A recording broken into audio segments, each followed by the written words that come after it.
Hello. ഇന്ന് നിങ്ങളോട് സംസാരിക്കാൻ ഞാൻ ഉദ്ദേശിക്കുന്നത് വിശ്വാസവുമായി ബന്ധപ്പെട്ട 2 കാര്യങ്ങളാണ്. അപ്പോൾ വിശ്വാസം എന്ന് പറയുമ്പോൾ ദൈവവിശ്വാസവുമായി ബന്ധപ്പെട്ടിട്ടുള്ള. അതായത് കഴിഞ്ഞ ദിവസം കൊയിലാണ്ടിയിൽ ആന ഇടഞ്ഞൊരു സംഭവം നിങ്ങളൊക്കെ അറിഞ്ഞിട്ടുണ്ടാവില്ലേ? അമ്പലത്തിൽ എഴുന്നള്ളത്തിന് കൊണ്ടുവന്ന ആന.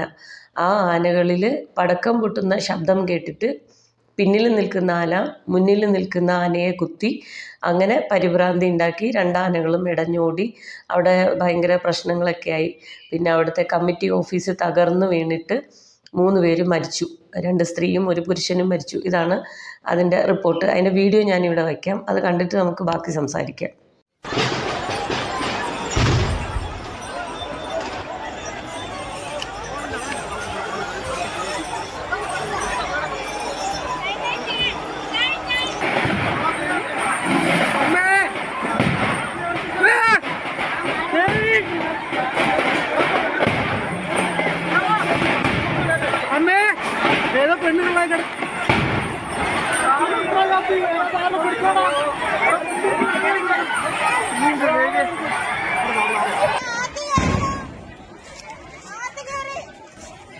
ഇടഞ്ഞ് മരിച്ച 3 പേരുടെയും പോസ്റ്റ്മോർട്ടം ഇന്ന് കോഴിക്കോട് മെഡിക്കൽ കോളേജിൽ നടക്കും. അപകടത്തിന്റെ പശ്ചാത്തലത്തിൽ കൊയിലാണ്ടി നഗരസഭയിലെ 9 വാർഡുകളിൽ ഇന്ന് ഹർത്താൽ ആചരിക്കുകയാണ്. അതുപോലെ തന്നെ ദുരന്ത കാരണം സ്ഫോടനം തന്നെയാണ് എന്നുള്ള പ്രാഥമിക റിപ്പോർട്ട് വനമന്ത്രിക്ക് കൈമാറിയെന്ന് കണ്ടല്ലോ.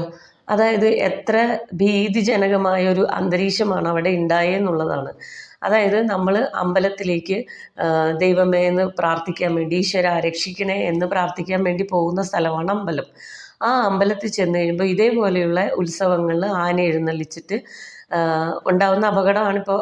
ആ ഒരു സംഭവത്തിന് ശേഷം ആൾക്കാർക്കുണ്ടായ ഒരു എന്താ പറയുക, മാനസികാഘാതം എത്ര വലുതാണെന്ന് ആലോചിച്ച് നോക്കണം. 3 പേര് മരിച്ചു, കുറേ പേർക്ക് പരിക്കേറ്റിട്ടുണ്ട്. അതിൽ 8 പേരുടെ നില ഗുരുതരമാണ്. ഇങ്ങനെയൊക്കെയാണ് നമുക്ക് റിപ്പോർട്ടുകൾ, ന്യൂസുകൾ പുറത്തു വരുന്നത്. അപ്പോൾ ഞാൻ ചോദിക്കുന്നത്, നമ്മൾ ശാന്തമായി സമാധാനമായി പ്രാർത്ഥിക്കാൻ പോകുന്ന സ്ഥലത്ത് ഇതേപോലെയുള്ള ഭീകര അന്തരീക്ഷം സൃഷ്ടിക്കപ്പെടുന്നത് എങ്ങനെയാണ്? കുഞ്ഞായിരുന്ന സമയത്ത് ഞാനും ഇത് ഭയങ്കരമായി ആസ്വദിച്ചിട്ടുണ്ട്. നല്ല രസമാണ് കാണാനായിട്ട്. ഗജവീരന്മാരുടെ പുറത്ത് അതായത് തിടമ്പേറ്റി നിൽക്കുന്ന ഗജവീരന്മാരെ കാണാനൊക്കെ നല്ല രസമാണ്. അതും പിന്നെ ചെണ്ട കൊട്ടുന്നതും വെഞ്ചാമരവും ആലവട്ടവും ഇതൊക്കെ നല്ല ഭംഗിയാണ്. അതൊക്കെ ആസ്വദിച്ചിട്ടുമുണ്ട്. പക്ഷേ ഇപ്പോൾ കാലം മാറുമ്പോൾ നമ്മുടെ പ്രകൃതിയുടെ സ്വഭാവം മാറുന്നുണ്ട്. അതുപോലെ ജീവജാലങ്ങളിലും ഈ പറഞ്ഞ പരിണാമം സംഭവിക്കുന്നുണ്ടാവും. അപ്പം നമ്മൾ മനുഷ്യരാണെങ്കിൽ പോലും ഇപ്പം ഒട്ടും ഒരു എന്താ പറയുക, സഹിഷ്ണുതയില്ലാത്ത ആൾക്കാരായി മാറിക്കഴിഞ്ഞു. നമ്മൾ ഈ കോളേജിൽ നഴ്സിംഗ് വിദ്യാർത്ഥികൾ ചെയ്ത പീഡനമൊക്കെ വായിച്ചു കഴിഞ്ഞാലുണ്ടല്ലോ, ഒരു മനസാക്ഷിയുള്ള ഒരു മനുഷ്യന് സഹിക്കാൻ പറ്റുന്ന കാര്യങ്ങളല്ല ചെയ്തു വെച്ചിട്ടുള്ള ആ കുട്ടികളോട്. നമ്മൾ എന്താ പറയുക, അയിലയെല്ലാം പൊരിക്കാൻ വേണ്ടിയിട്ട് വരഞ്ഞ് മുളകിട്ട് തേച്ച് വെക്കുന്ന രീതിയിലാണ് ആ കുട്ടികളോട് ഈ റാഗി ചെയ്തവർ സീനിയേഴ്സ് ചെയ്തിട്ടുള്ള ഉപദ്രവം. അപ്പം എല്ലാ ജീവജാലങ്ങളിലും ഇതുപോലെ പല മാറ്റങ്ങളും വരുന്നുണ്ട്. അതുപോലെ തന്നെയാണ് ഈ ആനയ്ക്കും. അതും ഒരു വന്യജീവിയാണ്. അതിനെ നമ്മൾ നാട്ടിൽ കൊണ്ടുവന്ന് ഇണക്കി വളർത്തുവാണല്ലോ. അപ്പോൾ അതിന് ഇപ്പോഴത്തെ ഈ പറഞ്ഞ ഒന്നാമത്തെ അതിഭയങ്കരമായ ചൂട്, ഉത്സവ സീസൺ എന്ന് പറയുന്നതേ ചൂട് കാലത്താണ്. ഈ ഫെബ്രുവരി, മാർച്ച്, ഏപ്രിൽ ഈ ഒരു സമയങ്ങളാണ് ഉത്സവ സീസൺ എന്ന് പറയുന്നത്. അപ്പോൾ ഈ ആനകളെ കുറേ കിലോമീറ്ററുകളോളം വണ്ടിയിൽ, വെയിലത്തല്ലേ, അവർക്ക് മൂടിയിട്ടിട്ടുള്ള സാധനത്തിലല്ലല്ലോ കൊണ്ടുവരുന്നത്, വണ്ടിയിൽ കിലോമീറ്ററുകളോളം ദൂരം കൊണ്ടുവന്ന് അവിടുന്ന് പിന്നെ അമ്പലപ്പറമ്പിൽ കൊണ്ട് കെട്ടി പിറ്റേ ദിവസത്തെ ഈ വെയിൽ മുഴുവൻ കൊണ്ട് അങ്ങനെയൊക്കെയാണല്ലോ ഉത്സവങ്ങൾ ഉണ്ടാകുന്നത്. പിന്നെ മണിക്കൂറുകളോളമുള്ള ചെണ്ടമേളവും ഈ ശബ്ദങ്ങളും ആളുകളും ഇതെല്ലാം കൂടി ആകുമ്പോഴേക്കും അതുങ്ങൾക്കും സഹിക്കാൻ പറ്റുന്നുണ്ടാവില്ല. ചൂടിൻ്റെ ശക്തി എന്നൊക്കെ പറഞ്ഞാൽ അത്ര കൂടിയിട്ടുണ്ട്. അപ്പോൾ ഇത് നമ്മൾ മനസ്സിലാക്കാതെ നമ്മൾ വീണ്ടും അത് തന്നെ ചെയ്തുകൊണ്ടിരിക്കുക. എത്രയോ വർഷങ്ങളായി ഉത്സവ സീസൺ എന്ന് പറയുന്നത് ആന ഇടഞ്ഞ് മരിച്ച ഒരുപാട് പേരുണ്ട്. ഈ ഉത്സവ സീസണിൽ ഇത് തന്നെയാണ് നമ്മൾ കാണുന്നത്, ആന ഇടഞ്ഞു. കഴിഞ്ഞ ഒരാഴ്ചക്കുള്ളിൽ എത്ര അമ്പലങ്ങളിലാണ് ആന ഇടഞ്ഞു, ആന ഓടി എന്നെല്ലാം പറഞ്ഞിട്ടുള്ള ന്യൂസ് വരുന്നത്. എന്നിട്ട് പോലും ഈ ആനയെ എഴുന്നള്ളിക്കുന്ന ഒരു പരിപാടി അത് അവിടെ അങ്ങ് നിർത്തിക്കൂടെ? അതെന്ത് കാര്യത്തിനാണ് അത് പിന്നെയും തുടർന്നുകൊണ്ട് പോകുന്നത്? ഇത് വിശ്വാസമാണ്. അതായത് അതിനെതിരെ ആരെങ്കിലും വന്നാൽ ഉടനെ ഈ മതത്തിൻ്റെ ആൾക്കാർ, അല്ലെങ്കിൽ എന്താ പറയുക, സംരക്ഷണ സമിതികളുണ്ടല്ലോ, അവരെല്ലാം അങ്ങ് ഇടപെടുവാണ്. എന്നിട്ട് അതിനെതിരെ സ്റ്റേ, മറ്റത് മറിച്ചത് എന്നെല്ലാം പറഞ്ഞിട്ടുണ്ട്. അപ്പം കാലാനുസൃതമായ മാറ്റങ്ങൾ വരുത്തണ്ടേ?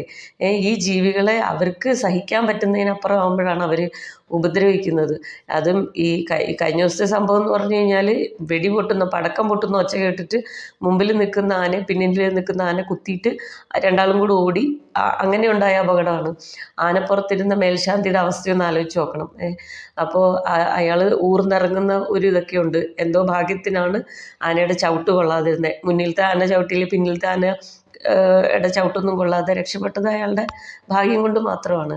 അപ്പോൾ ഇത് ചിന്തിക്കേണ്ട സമയം കഴിഞ്ഞിരിക്കുന്നു.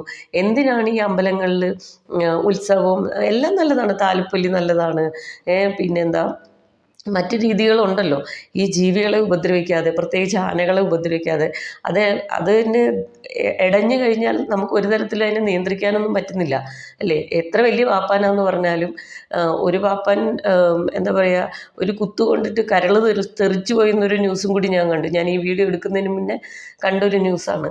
അപ്പോൾ അത്ര പാപ്പാന്മാർക്കോ അല്ലെങ്കിൽ ആർക്കും കൺട്രോൾ ചെയ്യാൻ പറ്റാത്ത ഇതേപോലെയുള്ള ജീവികളെ ഇതേപോലെയുള്ള എഴുന്നള്ളിപ്പിനൊന്നും കൊണ്ടുവരാതിരിക്കുക. അതിന് പകരം മറ്റെന്തെങ്കിലും നിങ്ങൾ കാവടിയോ അതല്ലെങ്കിൽ താലപ്പൊലിയോ ചെണ്ടമേളോ പഞ്ചാരിമേളോ ശിങ്കാരിമേളോ എന്തെങ്കിലുമൊക്കെ വയ്ക്കുക. ഈ ആനയെ തന്നെ കൊണ്ടുവന്ന് എഴുന്നള്ളിക്കണം. അല്ലെങ്കിൽ രഥം പോലെ ഈ ചില സ്ഥലങ്ങളിലൊക്കെ കാണാം തേര് രഥം എന്നൊക്കെ പറഞ്ഞിട്ട് കുറേ സംഭവമില്ലേ, അങ്ങനെ എന്തെങ്കിലുമൊക്കെ മാറ്റങ്ങൾ കൊണ്ടുവരുമല്ലേ വേണ്ടത്. ഇതൊന്നും വേണ്ടാന്നൊന്നും പറയുന്നില്ല. പക്ഷേ മനുഷ്യന് ജീവനെ എടുക്കുന്ന രീതിയിൽ ഈ ഉത്സവങ്ങളൊക്കെ ഉള്ളത്, അതിനൊക്കെ വേണ്ടിയിട്ടൊരു പുതിയ നിയമം വരുമോ അല്ലെങ്കിൽ ഇതിലൊക്കെ മാറ്റം വരുത്തുമോ, അതിനെക്കുറിച്ചൊക്കെ ചിന്തിക്കണം. നമ്മളെപ്പോഴും ആചാരം മറ്റത് മറിച്ചതെന്ന് പറഞ്ഞിരിക്കാതെ വേണ്ട മാറ്റങ്ങൾ കൃത്യമായ രീതിയിൽ കൊണ്ടുവന്നാൽ ആർക്കും ഉപദ്രവം ഇല്ലാതെ കാര്യങ്ങൾ നടന്നു പോകും. അതിനെക്കുറിച്ചൊക്കെ ഒന്ന് ചിന്തിച്ചൂടെ?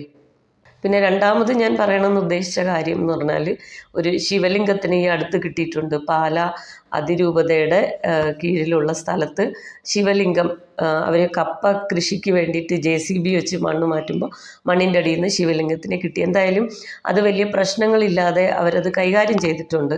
അപ്പോൾ അതിൻ്റെ ആൾക്കാരെല്ലാം വന്ന് ഇങ്ങനെ എന്തോ ദേവപ്രശ്നമൊക്കെ വെച്ച് നോക്കിയിട്ട് പിന്നെ അവിടെ തന്നെ അതിനെ പ്രതിഷ്ഠിക്കാനാണെങ്കിലും അതല്ല അതിനെ മറ്റൊരു സ്ഥലത്തേക്ക് മാറ്റാനാണെങ്കിലും ഈ സഭ ക്രിസ്ത്യൻ സഭ അവർ അതിന് ഓക്കെയാണ്, അവർക്ക് പ്രശ്നമില്ല എന്നുള്ള രീതിയിലാണ് ഇപ്പം ഞാൻ ഇതുവരെ ഉള്ള ന്യൂസിൽ അറിഞ്ഞിട്ടുള്ളത്.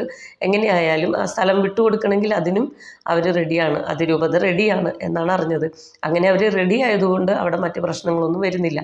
ഇതല്ല ഹിന്ദുക്കൾ അവിടെ പ്രതിഷ്ഠിക്കണമെന്നും മറ്റവരവിടെ അതിന് അനുവദിക്കില്ല, ഞങ്ങളുടെ സ്ഥലമാണെന്നുള്ളത് സ്റ്റാൻഡ് എടുത്തെങ്കിൽ തീർച്ചയായും അതൊരു പ്രശ്നത്തിലേക്ക് പോയേനെ. അപ്പോൾ എന്തായാലും കുറേ നാൾ കൂടിയിട്ട് രാഹുൽ ഈശ്വർ ഇതിന് സെൻസിബിൾ ആയിട്ടുള്ള ഒരു സ്റ്റാൻഡ് എടുത്തിട്ടുണ്ട്. അദ്ദേഹത്തിൻ്റെ ഒരു വീഡിയോ ഉണ്ടായിരുന്നു ഇതേ പറ്റിയിട്ട്. അതായത് മതം ഇതിൻ്റെ ഇടയിൽ കൊണ്ടുവന്ന് തമ്മിൽ അടിക്കാതെ വേണ്ട ഒരു ഡിസിഷൻ എടുക്കുക, കഴിയുമെങ്കിൽ അതിനെ ക്ഷേത്രത്തിലേക്ക് മാറ്റേണ്ട കാര്യങ്ങൾ ഉണ്ടെങ്കിൽ ചെയ്യൂ എന്നൊക്കെ പറഞ്ഞിട്ടുണ്ട്. അപ്പം ഞാൻ ഓർത്തു അയാൾക്ക് ഈ കാര്യത്തിലെങ്കിലും അതായത് എനിക്ക് സെൻസിബിൾ എന്ന് തോന്നിയ രീതിയിൽ അയാൾക്ക് അഭിപ്രായം പറയാൻ പറ്റിയിട്ടുണ്ടെന്ന് തോന്നി. പിന്നെ ഞാൻ ചോദിക്കുന്നത്, ഈ ശിവലിംഗം മണ്ണിനടിയിൽ നിന്ന് കിട്ടുക എന്നൊക്കെ പറഞ്ഞു കഴിഞ്ഞാൽ അത് മേൽശാന്തിയാണ് വന്ന് നോക്കിയിട്ട് പറയുന്നത് നൂറ്റാണ്ടുകളോളം പഴക്കമുള്ള ശിലയാണെന്നൊക്കെ പറയുന്നുണ്ട്. അപ്പം അദ്ദേഹത്തിന് അതെങ്ങനെ അറിയാൻ പറ്റുമെന്ന് എനിക്ക് മനസ്സിലാവുന്നില്ല. കാരണം ഈ പുരാവസ്തു ഗവേഷകരൊക്കെ അല്ലേ കാലപ്പഴക്കമൊക്കെ തീരുമാനിക്കുന്നത്.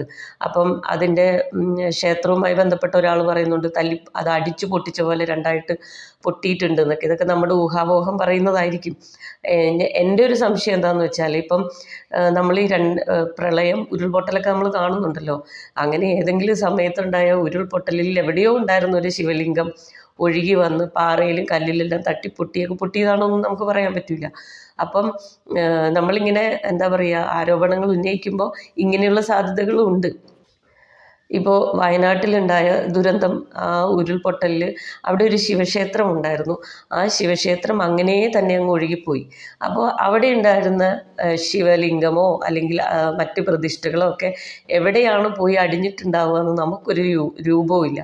അപ്പോൾ ഇത് ഒരുപാട് വർഷങ്ങൾക്ക് ശേഷം ഈ വെള്ളമൊഴുകിയ സ്ഥലങ്ങളൊക്കെ ഒരു സാധാരണ രീതിയിലാവുകയും ആൾക്കാർ അവിടെ താമസം തുടങ്ങുകയൊക്കെ ചെയ്തു കഴിഞ്ഞ് അവിടെ വീടൊക്കെ എടുത്ത് ആൾക്കാർ താമസിക്കാൻ തുടങ്ങിയെന്ന് വെച്ചോ. അപ്പോൾ ഇതേപോലെ എന്തെങ്കിലും ആവശ്യങ്ങൾക്ക് വേണ്ടി നമ്മൾ മണ്ണ് മാറ്റുകയൊക്കെ ചെയ്യും. ഇതേപോലെ ശിവലിംഗം കിട്ടിയാൽ എന്തായിരിക്കും പറയുക, ഇത് നൂറ്റാണ്ട് മുമ്പ് ഇവിടെ ക്ഷേത്രം ഉണ്ടായിരുന്നു അങ്ങനെ ഇങ്ങനെ എന്നൊക്കെയുള്ള അവകാശവാദമായിട്ടൊക്കെ വരാൻ സാധ്യതയില്ലേ. അപ്പോൾ അതിനൊക്കെ വേണ്ടതായ കൃത്യമായ എന്താ പറയുക തീരുമാനങ്ങൾ ഉണ്ടാവണം എന്നാണ് എൻ്റെ ഒരു അഭിപ്രായം. അതായത് ഇതേപോലെ നമ്മൾ മേടിക്കുന്ന ഒരു സ്ഥലത്ത് ഇതേപോലെയുള്ള എന്തെങ്കിലും സാധനം കിട്ടിക്കഴിഞ്ഞാൽ ഈ സ്ഥലം ഇനി നിങ്ങൾക്ക് ഉപയോഗിക്കാൻ പറ്റൂല, ഇത് ക്ഷേത്രത്തിന് വിട്ടുകൊടുക്കേണ്ടി വരും, അല്ലെങ്കിൽ ഇപ്പം എനിക്ക് തോന്നുന്നു ശിവലിംഗം പോലെയുള്ള സാധനങ്ങളൊക്കെ കിട്ടാൻ സാധ്യതയുള്ളൂ.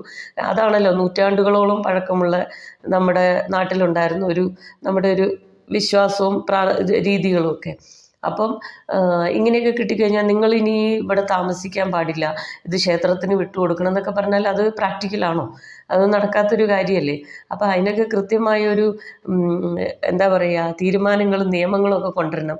ഇങ്ങനെയൊക്കെ കിട്ടിക്കഴിഞ്ഞാൽ ഇത് ഇന്ന രീതിയിൽ ഇന്ന സ്ഥലത്തേക്ക് മാറ്റാനുള്ള സൗകര്യം, അല്ലെങ്കിൽ ഏതെങ്കിലും ഒരു ക്ഷേത്രത്തിനടുത്തു നിന്നാണ് ഇതേപോലെ കിട്ടുന്നതെങ്കിൽ ആ വിഗ്രഹത്തെ അതിനടുത്തുള്ള ക്ഷേത്രത്തിലേക്ക് മാറ്റാൻ, അങ്ങനെയുള്ള രീതിയിലേക്ക് കാര്യങ്ങൾ വന്നാൽ നന്നായിരിക്കും. അതിനെ കുറച്ച് ലോജിക്കായിട്ടൊക്കെ ചിന്തിച്ചാൽ നന്നായിരിക്കും. അപ്പോൾ പല പല ദുരന്തങ്ങളും കലാമിറ്റീസൊക്കെ കണ്ട് നമ്മുടെ നാട്ടിൽ ഇനിയും ഇതേപോലെ പല സ്ഥലത്തുനിന്നും പലതും കണ്ടെടുക്കാൻ പറ്റും. അപ്പോൾ അതെല്ലാം അന്നേരം ഭൂമി വിട്ടു കൊടുക്കണം എന്നൊക്കെ പറഞ്ഞു കഴിഞ്ഞാൽ അതെല്ലാം അവിടെ താമസിക്കുന്ന, അല്ലെങ്കിൽ ആ സ്ഥലം അന്നേരം ആരാണോ ഉപയോഗിച്ചുകൊണ്ടിരിക്കുന്നത് അവരുടെ ജീവിതത്തിന് ബുദ്ധിമുട്ടാവാത്ത രീതിയിൽ കാര്യങ്ങൾ വന്നാൽ നല്ലതായിരിക്കും. വിശ്വാസം എപ്പോഴും എന്തിനാണ്, നമ്മളുടെ മനുഷ്യനെ സമാധാനവും സന്തോഷമൊക്കെ തരാൻ വേണ്ടിയിട്ടുള്ളതായിരിക്കണം. വിശ്വാസങ്ങൾ ഒരിക്കലും മനുഷ്യനെ ഉപദ്രവിക്കാനുള്ളതാവരുത്, ബുദ്ധിമുട്ടിലാക്കാനുള്ളതാവരുത്. അപ്പം ഇത് രണ്ടുമാണ് എനിക്ക് വിശ്വാസത്തെക്കുറിച്ച് ഇന്ന് പറയാനുള്ളത്. എന്ന് പറഞ്ഞ് നിങ്ങൾ വിചാരിക്കേണ്ട ഞാൻ ദൈവത്തിൽ വിശ്വസിക്കുന്നുണ്ട്, പ്രാർത്ഥിക്കുന്ന ആളാണ്, എല്ലാമാണ്. പക്ഷേ ഇതെല്ലാം ഞാൻ ചെയ്യുന്നത് എന്തിനാണെന്ന് വെച്ചാൽ എനിക്ക് പീസ്ഫുള്ളായിട്ടിരിക്കാൻ വേണ്ടിയിട്ടാണ്. ഞാൻ പ്രാർത്ഥിക്കുന്നതുകൊണ്ടോ എന്തിലെങ്കിലും വിശ്വസിക്കുന്നതോ മറ്റുള്ളവർക്ക് ഒരു തരത്തിലും ഉപദ്രവമാവരുത് എന്ന് വിശ്വസിച്ചിട്ടാണ് ഞാൻ പ്രാർത്ഥിക്കുന്നത്. ആ ഒരു വിശ്വാസത്തിലാണ് ഞാൻ ജീവിക്കുന്നത്. അപ്പോൾ എല്ലാവരുടെയും വിശ്വാസം അങ്ങനെ തന്നെ ആയിരിക്കട്ടെ. മറ്റൊരാളുടെ ജീവിതത്തിൽ നമ്മുടെ വിശ്വാസങ്ങൾ ഒരിക്കലും ഒരു ഉപദ്രവമാവാതെ വരുന്നതായിരിക്കും നല്ലത്. അപ്പോൾ ഈ പറഞ്ഞ പോലെ ആന എഴുന്നള്ളത്തും ഒക്കെ ഒന്ന് ഒഴിവാക്കിയാൽ നന്നായിരിക്കും. ആനയെ ഒഴിവാക്കുന്നേ, മറ്റെന്തെങ്കിലും രീതിയിൽ ഈ കാര്യങ്ങളൊക്കെ ചെയ്താൽ നന്നായിരിക്കും. അപ്പോൾ ഇന്നത്തേക്ക് അത്രയേ ഉള്ളൂ. ബൈ.